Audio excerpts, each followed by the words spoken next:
Saturday. Launch International Kids on Saturday. That's right, and I'm Super Zach. Well, we are here for Launch 360 Ministries Kid International, that is.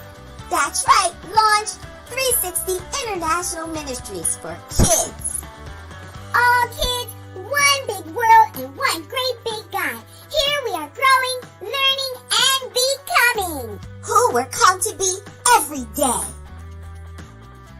Children are growing, so start them off the way they should go. And even when they're old, they will not turn from it. Proverbs 22:6. They're learning, so fathers, don't exasperate your children. Instead, bring them up in the training and instruction of the Lord. Ephesians 6:4. And they're becoming, for the creation waits in eager expectation for the children of God to be revealed. Romans 8:19. All kids, one big world, one great big God. We've been learning so much about potential that we just had to go a little bit further, because we have to remember to use our potential the right way, even when we don't understand or don't want to do something, especially if God gives us a message. Well, we have a great friend named Ollie Owl that's here to share you a little information about a friend in the Bible named Jonah. Hey boys and girls, my name is Ollie Owl, and I'm from Ommy'z World, but I'm here to tell you a story about a gentleman by the name of Jonah, a friend of mine. Jonah had a lot of potential, but he didn't want to use it the way God told him to. So I want you to listen real close, friends, because we got to be very careful what we do with all that potential power that's within us. There's a man in the Bible, his name is Jonah. Now, Jonah was given some instructions by God to go and tell the people of Nineveh a word. Jonah was not happy about that, so he didn't want to do it. So Jonah thought if he just escaped and went a different direction, then maybe God would forget about it or change his mind. Well, that wasn't the case. And Jonah was kind of angry, so he decided to go down and find a ship to get on. And he paid the people in the ship, thinking if he went a different direction than Nineveh, that he wouldn't have to worry about teaching or saving that city, because the city was pretty evil. Well, when God gives you a word, you just gotta obey it. So while Jonah's on the ship sleeping, there's a terrible, terrible windstorm that came upon the sea. And while Jonah is sleeping, the rest of the people up on top of the ship are trying to figure out what's going on. The captain comes down and sees that Jonah's asleep and questions him. "What are you doing sleeping down here? Don't you know what's going on?" Well, Jonah eventually sees what's happening, and the people make a decision that they're going to get rid of some cargo up on top of the ship. And Jonah realizes when they start praying to their God that it was his God itself that caused the problem. So he told them to throw him overboard. Jonah started to think, made a bad choice by going this way. So once he's thrown overboard, God causes the storm to cease. But God appoints a big fish, sometimes we call it a whale, to capture Jonah. So the fish grabs a hold of Jonah, and Jonah is in the fish's belly for 3 days. While there, Jonah realizes that he made bad mistakes and a bad choice. So he starts to pray to God. And while he's in there praying and speaking to God, God then speaks to the fish and has him let Jonah go. So he gives Jonah a second time to go deliver the message to Nineveh. Then when he gets there, Jonah's not too excited about doing it, but he finally, eventually, after a little time, comes to his senses. And God explains to him why it was important for him to teach the city of Nineveh. Now I know that many times we think that we have all the right answers. And we think that our opinion or what we do with the potential or the gifts down inside of us is up to us. But when God has a message for his people, he needs you to deliver it. So he gives it to you because you are just as potent as he is. He's given it to you for you to go share it with someone else. And you have to take the things that he's given you and you have to deliver it the way God gives it to you and to whom God gives it to you. And once Jonah realized that, he could save the city of Nineveh. Boys and girls, that's why this message is important. So what Ollie Owl is saying is we should trust the Lord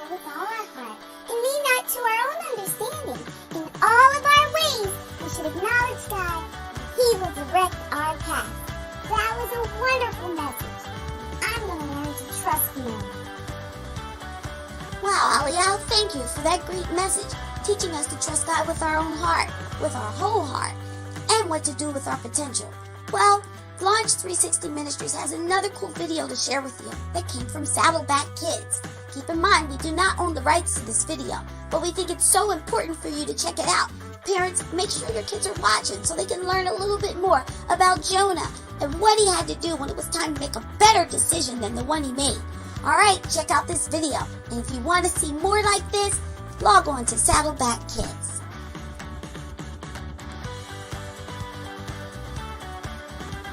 Heroes of the Bible, Jonah.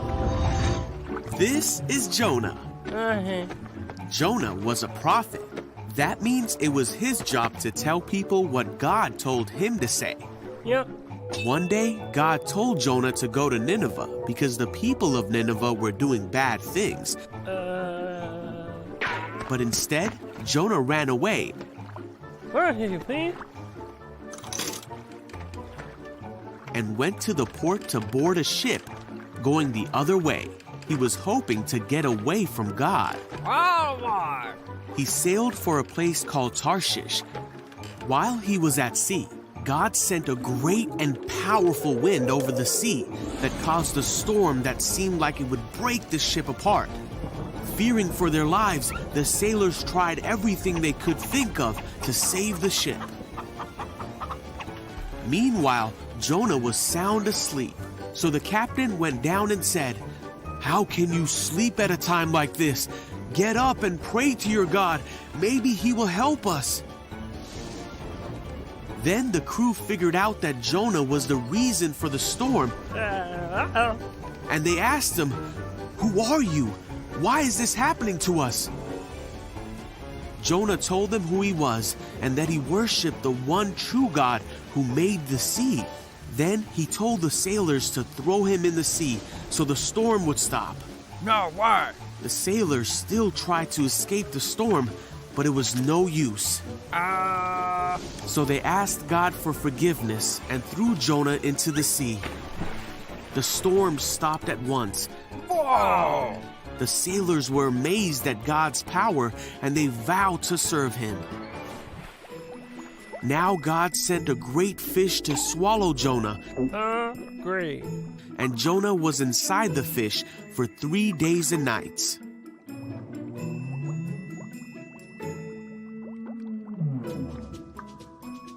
Jonah prayed to God from inside the fish, and God ordered the fish to spit Jonah out. Ugh, yuck. God told Jonah again to go to the city of Nineveh to tell them what God had said about them. I get it. This time, Jonah obeyed God and went to Nineveh to deliver God's message.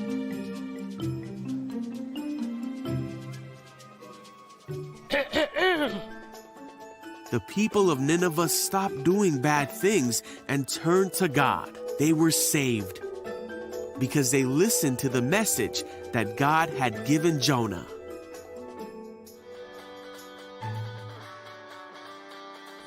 Wow, that was a pretty awesome message, and it made me think a little bit harder about obeying more instead of questioning the things that God's telling me to do.